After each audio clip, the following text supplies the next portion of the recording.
자, 이란의 핵시설을 공격한 미국이 협상을 할 의지가 있음을 재차 강조했습니다. 이란은 미 공습의 대응 조치로 의회에서 호르무즈 해협 봉쇄를 의결했는데요. 한편 대통령실은 이 대통령이 국내 현안과 중동 정세를 고려해서 결국 나토 정상회의에 참석하지 않기로 했다고 공식 발표했는데요. 관련 내용들 민정훈 국립외교원 교수와 함께 이야기 나눠봅니다. 어서 오십시오. 안녕하십니까? 예, 안녕하세요. 중동 그리고 미국에 대한 이야기를 먼저 나눠보겠습니다.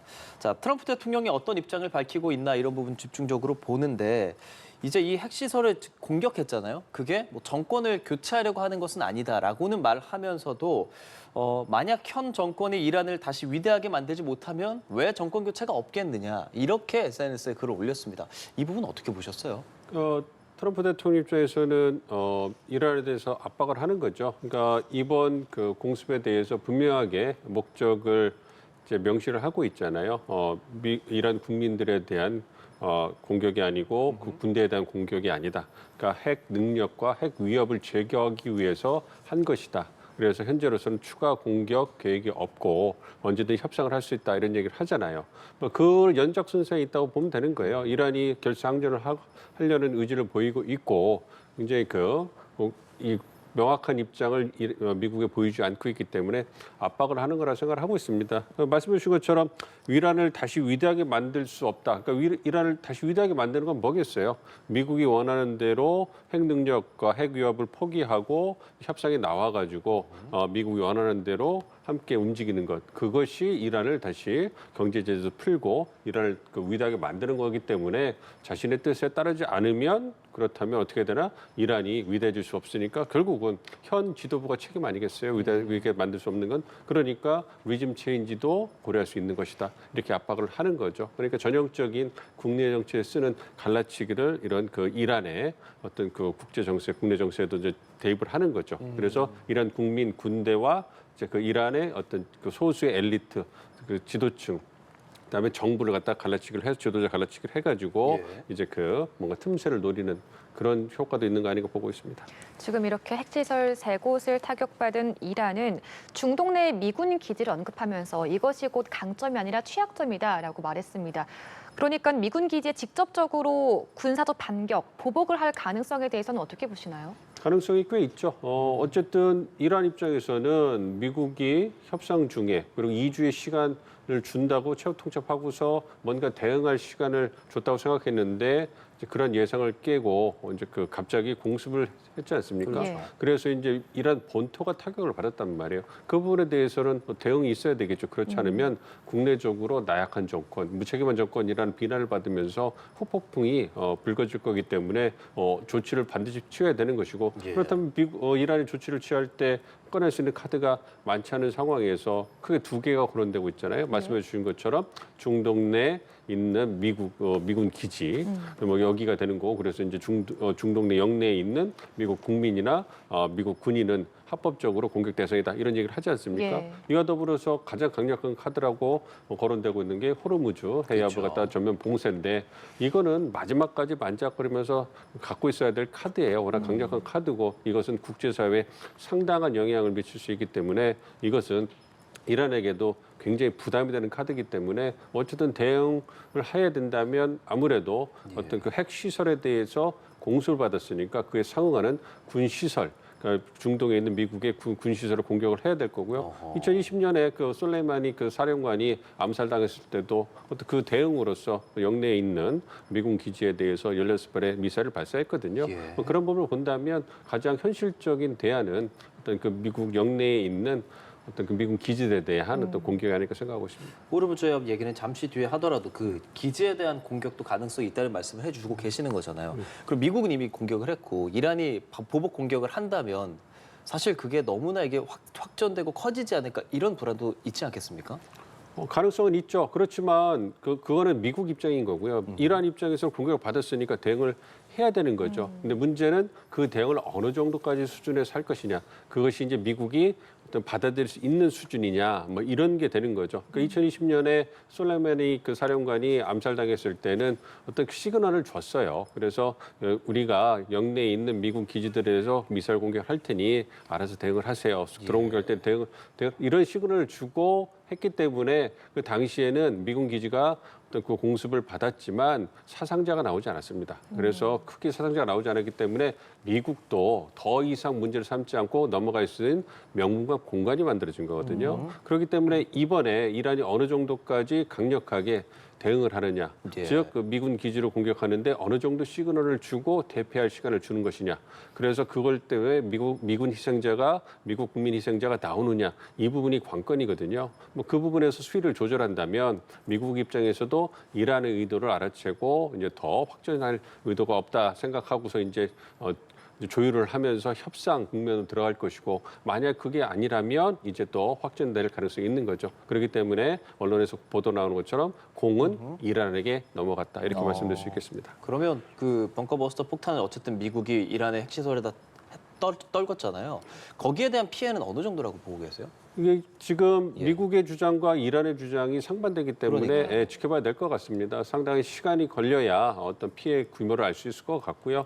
아무래도 미국 입장에서는 철저히 뭐 포로도라든지 어떤 핵시설을 갖다가 불능화시켰다 이렇게 주장을 하고 있는 거고 이란 입장에서는 지상에 있는 그런 그 시설만 좀 타격을 받은 거고 이미 핵심 농축 그 물질이라든지 시설은 다 대피를 했기 때문에 큰 문제가 없다. 즉 시간이 좀 걸리겠지만 복구할 수 있다 이런 주장을 하고 있거든요. 그래서 양측의 주장이 상반되기 때문에 그러면 좀 지켜봐야 될 것 같은데요. 이번에 미국 합참의장이 얘기한 걸 보면 7대의 B2 폭격기가 갔다는 거 아니에요? 네. 그리고 한 폭격기에 2개씩의 벙커버스터를 싣고 간다고 한다면 그러면 총 14발이 떨어졌을 거란 말이에요. 그러면 하나의 그 벙커버스터가 한 60m 정도 퍼치고 들어간다면 만약에 그 위에 반복적으로 여러 스팟을 갖다 장소를 때렸다면 그렇다면 충분히 그 80m, 100m까지 치고 들어갈 수 있는 거예요.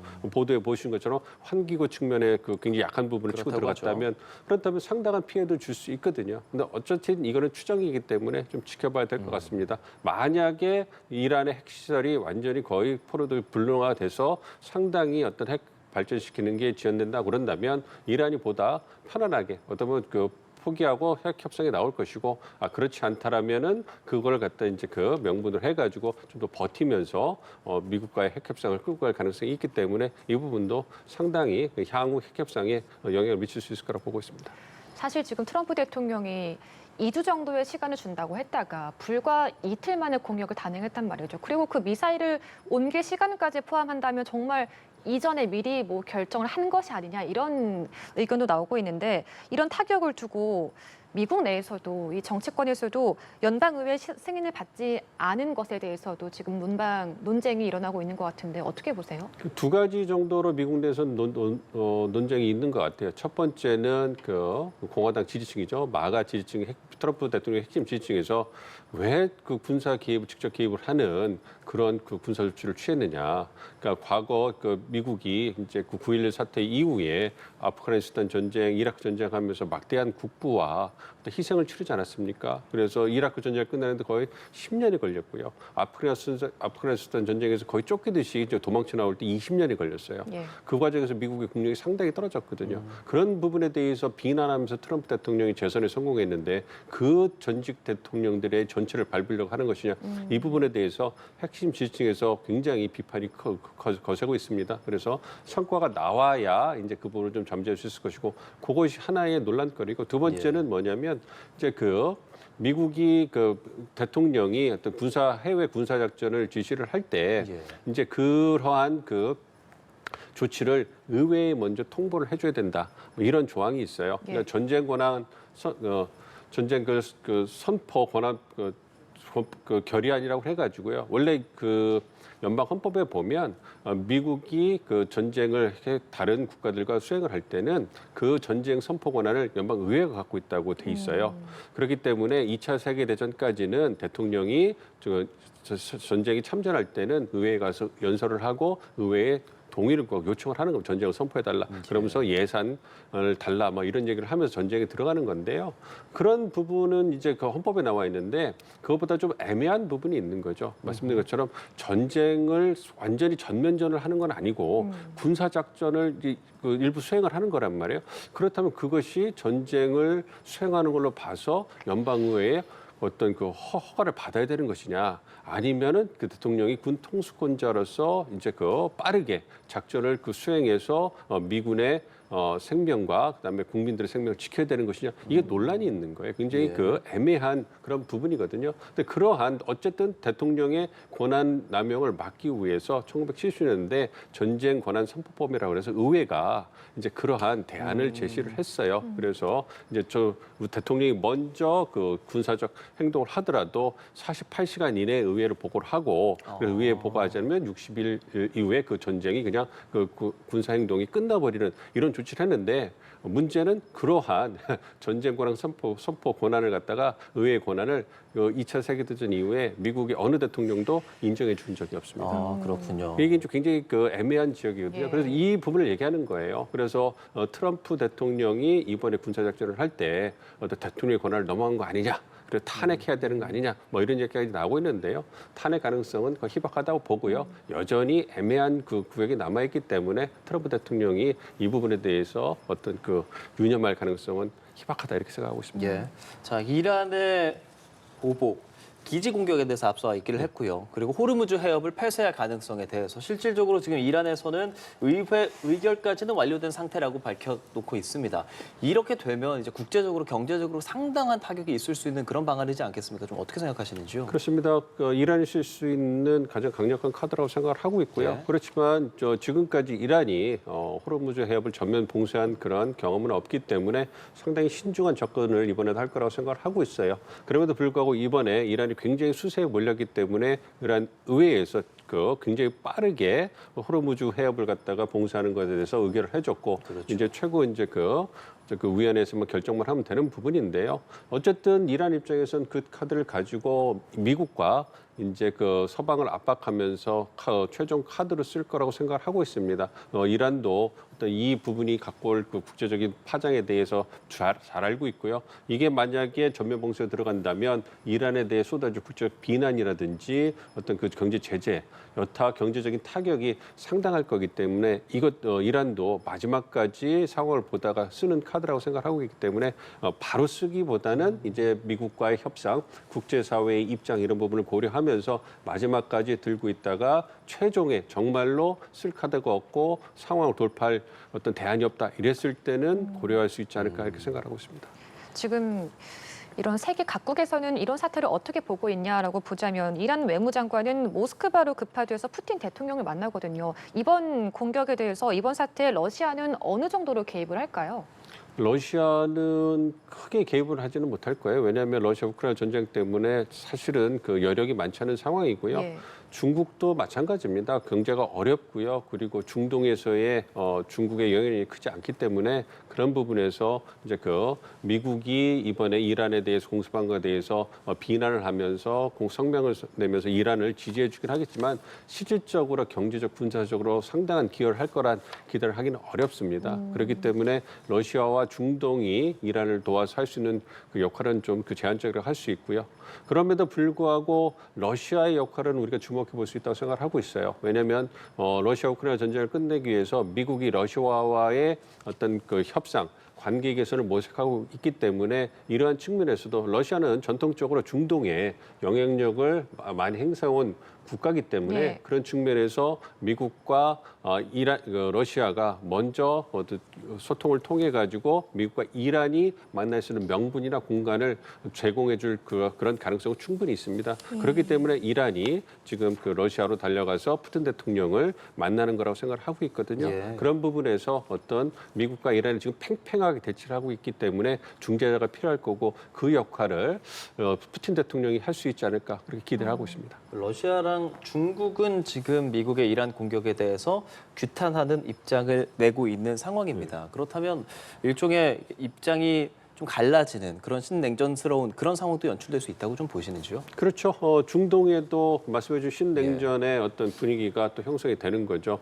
중국과 러시아는 미국과 이스라엘의 움직임을 비난하면서 이란을 지지하고 있는 것이고 유럽 국가들은 이제 이스라엘을 지지하면서 이제 이란을 갖다가 이제 비난하면서 빨리 전쟁을 끝내야 된다. 이란 핵 포기를 해야 된다. 이렇게 지금 주장하고 있는 거 아니겠습니까? 그리고 아랍 국가들은 눈치를 보면서 빨리 사태가 해결되기 성사되기만 바라고 있기 때문에 전형적인 어떤 그 신냉전의 어떤 대립 구도가 보이고 있기 때문에 이 얘기는 이것은 그냥 정치적 이슈로 흘러가면서 어떤 그 해결책을 찾기가 녹록지 않을 것이다. 즉 국제사회의 어떤 단합된 모습을 보여주기 어려운 이슈가 됐기 때문에 궁극적으로 미국과 이란이 러시아라든지 어떤 주요 소수 국가들의 어떤 그러한 중재 역할을 통해 가지고 마무리돼야 되지 않을까 이렇게 생각하고 있습니다. 자, 그런 와운드 저기 북한 얘기를 좀 먼저 해보고 싶어요. 사실 중국, 러시아 그리고 이 상황을 또 지켜보고 있는 게 이제 북한 입장이 있을 수 있거든요. 왜냐하면 북한은 직접적으로 이제 핵과 또 연결된 나라이기도 하고 미국에서도 계속 북한에 대해서 어느 정도 막 친서를 보낸다든지 하는 상황인데 북한에서도 이에 대한 보도를 했어요. 다만 미국이 지금 공습했다는 내용을 보도하지 않고 있거든요. 어떻게 좀 바라보고 있을까요? 아무래도 북한 입장에서는 굉장히 신중한 입장을 보이고 있는 거죠.